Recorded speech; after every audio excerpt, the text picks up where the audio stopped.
Hello बच्चों, कैसे हैं आप लोग। Welcome to YouTube channel of Saket Srivastava classes. तो बच्चों, इससे पहले हमने जो 2 वीडियो लाइट को लेके किए हैं उसमें मैंने बताया है कि क्या होते हैं, इमेज क्या होती है, लाइट क्या होती है, रिफ्लेक्शन क्या होता है, और मैंने प्लेन मिरर का भी एक पूरा वीडियो बनाया है। तो हमारा आज का टॉपिक रहेगा स्फेरिकल मिरर्स। तो बच्चों, स्फेरिकल मिरर्स जैसे मैंने इसके पहले वाली वीडियो में बताया है, 2 टाइप के। कौन कौन से? तो spherical mirror, there are 2 types of spherical mirrors. First is concave mirror. What? Concave mirror. Okay. और second one is convex mirror, that you already know, convex mirror. ठीक है? ओके। तो there are 2 types of spherical mirrors, concave mirror and convex mirror। ठीक है? concave mirror क्या होता है?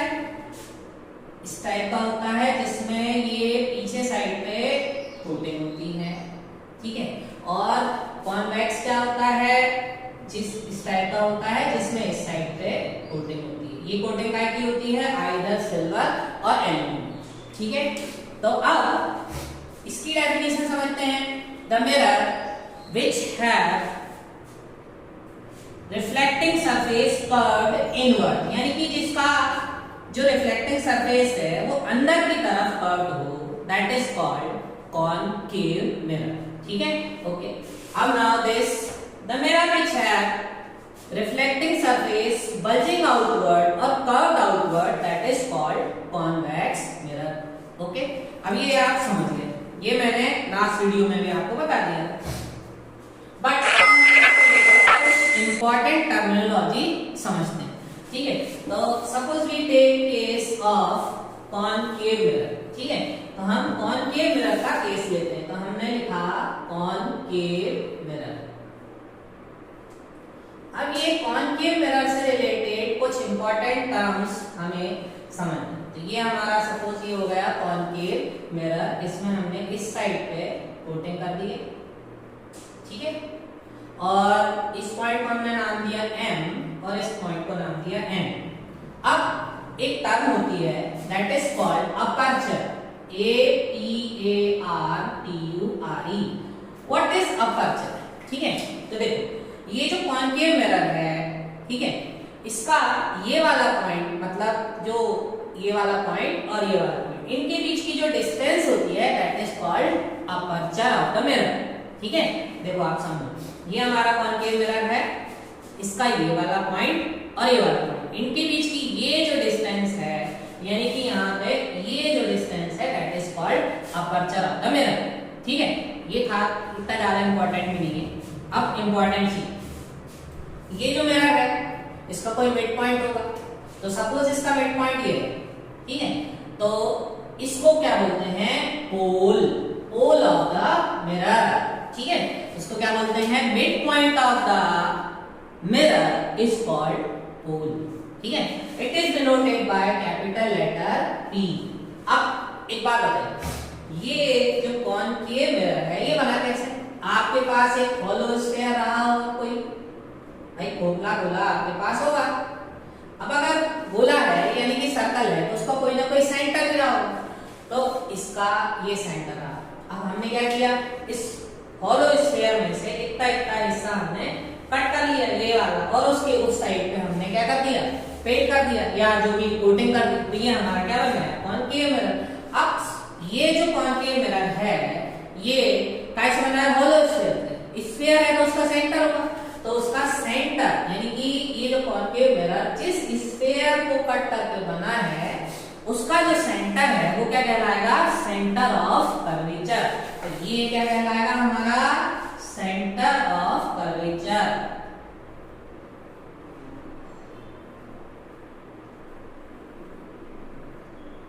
और it is denoted by capital letter C। ठीक है? Centre of curvature. अब सबसे इंपॉर्टेंट, एक इमेजिनरी लाइन होगी जो C और P से होते हुए पास होगी। देखो, ये एक लाइन है जो C से होते हुए और P से होते हुए पास होती है, that is called principal axis. ये वाली लाइन क्या कहलाएगी? Principal axis. प्रिंसिपल एक्सेस कहलाएगी। ओके, समझ में आया आप लोगों को? देखो एक बार और बता दें, जो आपका मिरर का जो मिड पॉइंट है that is called pole, it is denoted by P।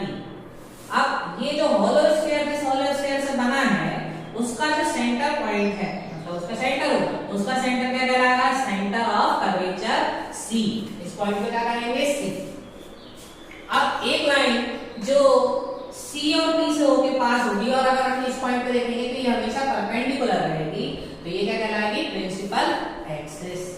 Principal axis हो गई। अब ये पोल से लेके और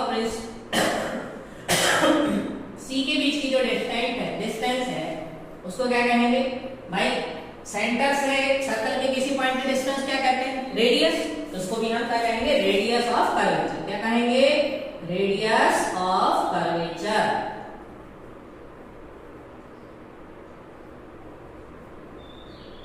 कर्वेचर, और इसको हम रेडियस जैसे r है कैपिटल R से दिखाएंगे। ठीक है। अब P और C का जो मिड पॉइंट है, मिड पॉइंट यानी कि जैसे ये पूरा 8 है तो इसका मिड पॉइंट कहां आएगा? 4 पे। उसको क्या कहेंगे? फोकस।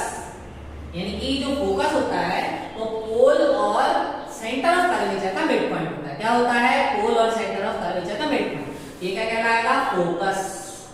ये फोकस बहुत इंपॉर्टेंट चीज है। अब वैसे भी चाहे आप इसकी बात करो या पढ़ाई की बात करो, फोकस तो बहुत इंपॉर्टेंट है। तो वैसे ही इसको समझना, ये बिल्कुल इसको फोकस करना है, बहुत इंपॉर्टेंट है। तो ये हो गया focus. It is denoted by capital F। अब पोल से लेके और यहाँ के बीच की जो डिस्टेंस है उसको क्या कहेंगे? Focal length. फोकल लेंथ बोलेंगे, फोकल लेंथ बोलेंगे, और इसको हम स्मॉल f से दिखाएंगे। तो ये कुछ टर्मिनोलॉजी है जो हमें जानना जरूरी है कि भाई आपका जो कर्व्ड मिरर होता है उसके लिए कहां से क्या क्या होता है। तो पहला चीज क्या होती है? कर्वेचर। तो कर्वेचर यानी कि जो आपका मिरर है उसका ये वाला पॉइंट और ये वाला पॉइंट जितना भी कर्व है उसको, उसकी जो डिस्टेंस है उसको क्या कहते हैं? कर्वेचर। फिर पोल का जो मतलब मिरर का जो मिड पॉइंट होता है उसको हम पोल कहते हैं, कैपिटल P से दिखाते हैं। ये जो आपका होलो स्फीयर है उसके सेंटर को बोलेंगे सेंटर ऑफ कर्वेचर, उसको हम कैपिटल C से बोलेंगे। C और P से होते हुए एक लाइन पास होगी उसको बोलेंगे प्रिंसिपल एक्सिस। ये भी बहुत इंपॉर्टेंट चीज है क्योंकि अभी जो हम आगे जो इसके केसेस पढ़ेंगे तो आप देखेंगे कि प्रिंसिपल एक्सिस का बहुत इंपॉर्टेंट है। ठीक, अब इसके बाद फिर इनके P और C के बीच की जो डिस्टेंस है उसको बोलेंगे radius of curvature, capital R से दिखाएंगे। फिर P और C का जो मिड पॉइंट है उसको बोलेंगे फोकस। ये बहुत इंपॉर्टेंट टर्म है, फोकस। इसको हम कैपिटल F से दिखाएंगे। और P पोल और फोकस के बीच की जो डिस्टेंस है उसको फोकल लेंथ बोलेंगे। ठीक, अब ये तो हो गया कॉनकेव के लिए। अब सिमिलरली कॉन्वेक्स के लिए भी होगा। तो अगर आप इसको एक बार देख रहे हैं तो देख लीजिए। ठीक है, ये अच्छे से समझ लीजिए। ठीक, अब हम इसको सेम चीज जो है, अच्छा ये सेम चीज जो है वो आपकी कॉन्वेक्स के लिए भी अप्लाई होगी, बस वो उस साइड पे हो जाएगी। ठीक है, तो उसको I don't need to draw that. Okay, तो ये हो गया। अब हमें क्या समझना है? कन्वर्जिंग और डाइवर्जिंग समझते हैं आप लोग? कन्वर्जिंग और डाइवर्जिंग। ठीक है, अब देखो आप कन्वर्जिंग मिरर क्या होता है? मतलब नॉर्मली कन्वर्जिंग और डाइवर्जिंग का मतलब क्या होता है?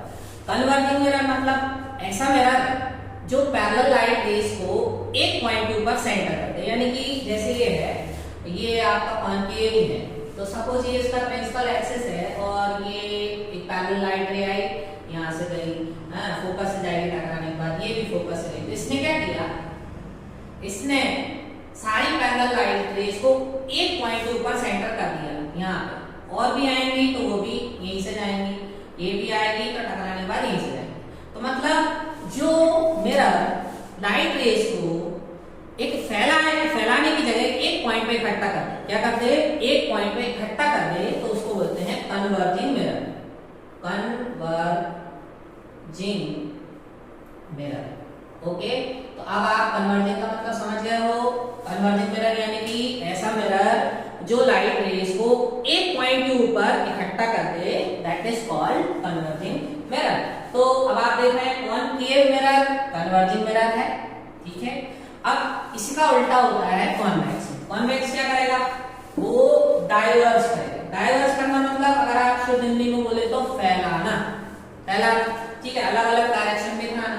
तो ये हमारा सपोज ये हमारा कॉन्वेक्स मिरर है। ये कौन सा है, कॉन्वेक्स, कॉन्वेक्स। यहाँ पे इसमें अंदर की साइड कोटिंग होगी, ठीक है। इसका ये प्रिंसिपल एक्सिस होगी, जैसा कि आप सब समझ रहे हो। ये आपका होगा पोल, इसका सी और एफ इस साइड पर, तो यहाँ पे होगा मान लो एफ, यहाँ पे मान लो होगा इसका सी, इसका मिड पॉइंट होगा एफ। अब ये क्या करेगा, यहाँ से लाइट रेज आएंगी तो ये डाइवर्ज करेगा। डाइवर्ज करेगा यानी कि वो अलग अलग डायरेक्शन फैलाएगा। तो ये टकराने के बाद इधर चली जाएगी। एरो, एरो बहुत इंपॉर्टेंट है, एरो का ध्यान रखेंगे आप। हाँ, यहाँ से भी अगर लाइट रे आई तो टकराने के बाद इस डायरेक्शन में चली जाएगी, इस डायरेक्शन में ऐसी, ठीक है। तो मतलब ये क्या कर रहा है, लाइट रेज को क्या कर रहा है, ऐसा फैला रहा है, ठीक है। तो फैलाने को बोलते हैं डाइवर्ज। तो it is also called diverging mirror.